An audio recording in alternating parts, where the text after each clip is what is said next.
There is one fitness belief so deeply embedded in gym culture that challenging it feels like heresy. And it has been quietly costing people results for decades while being repeated by the very people whose physiques seem to validate it. If this is your first time here, subscribe and share this with someone who organizes their training around this belief without knowing what the actual research says about it.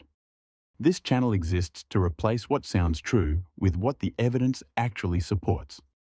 The myth is this, that the number of sets performed in a training session is the primary driver of muscle growth, that more volume equals more results, and that the person doing the most work in the gym is building the most muscle.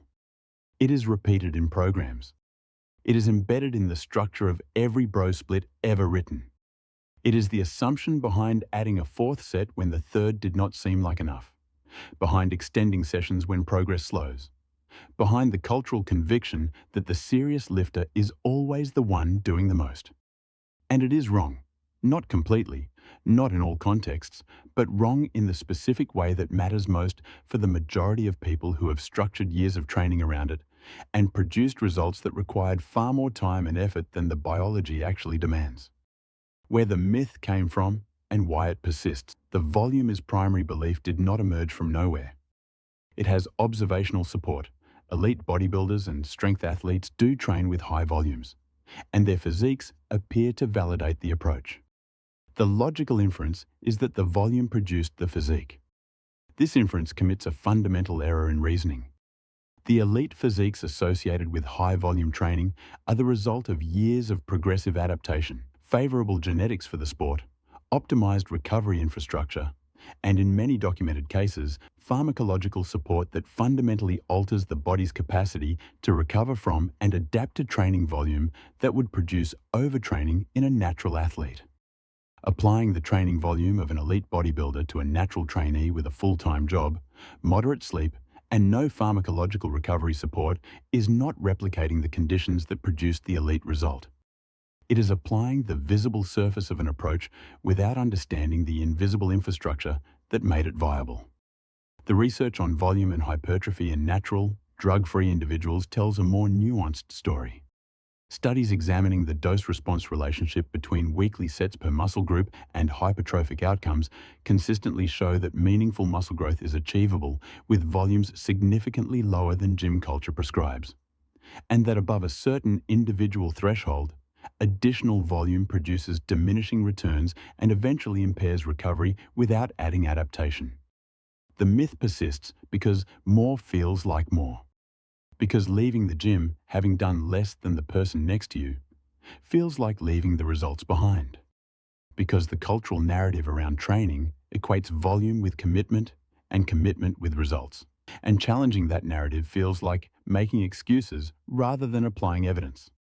What the research actually shows. Here is the specific evidence that the high-volume myth cannot comfortably accommodate. Research consistently demonstrates that 2 to 4 working sets per muscle group per session, taken close to muscular failure with appropriate load, produces hypertrophic outcomes comparable to 8 to 12 sets per session when effort is equated. The mechanism is the one that controls all muscle adaptation. Whether the working sets are generating sufficient mechanical tension and metabolic stress to recruit the high-threshold motor units where hypertrophic potential is concentrated. A set taken to within 1 or 2 reps of genuine muscular failure activates the full spectrum of motor units, including the fast twitch fibers most responsive to growth, regardless of whether it is the second set or the 8th set of the session. A set stopped well short of failure does not fully activate this spectrum regardless of how many similar sets precede or follow it. Volume in the absence of sufficient effort per set is not a substitute for effort.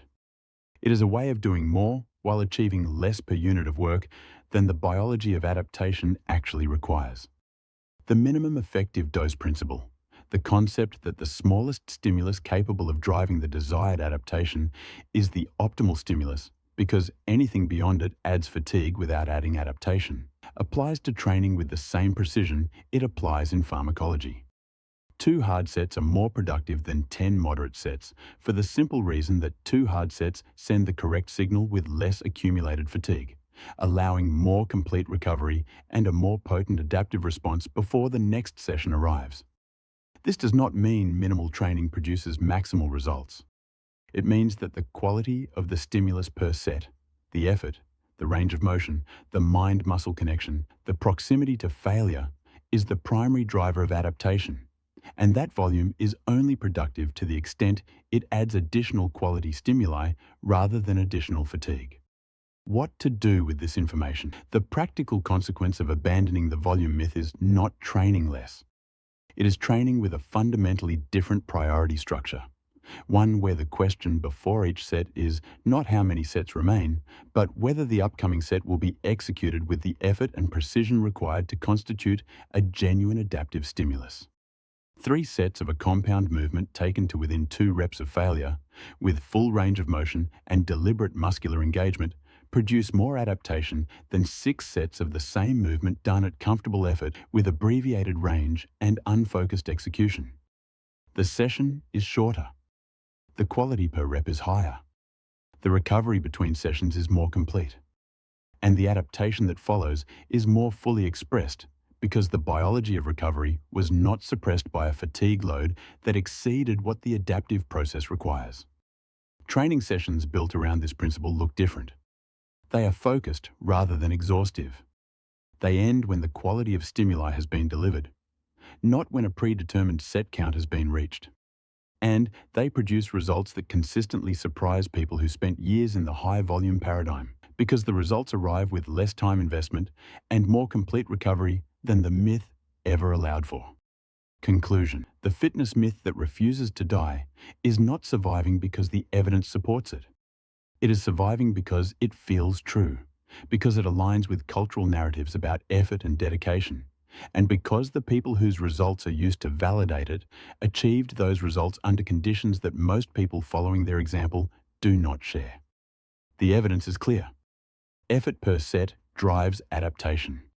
Volume supports adaptation only when each additional set provides a genuine quality stimulus rather than additional fatigue. And the person building the most muscle from the fewest sets is not undertrained. They are optimally trained, doing exactly what the biology of adaptation requires and nothing beyond it that the recovery system would need to compensate for. Train with that understanding, not lazily, precisely. And let the biology tell you the difference. If this challenged something you have organized your training around for a long time, subscribe and share this with someone who deserves to know that the effort they have been investing could be producing better results with better direction. Every video on this channel is built around that standard.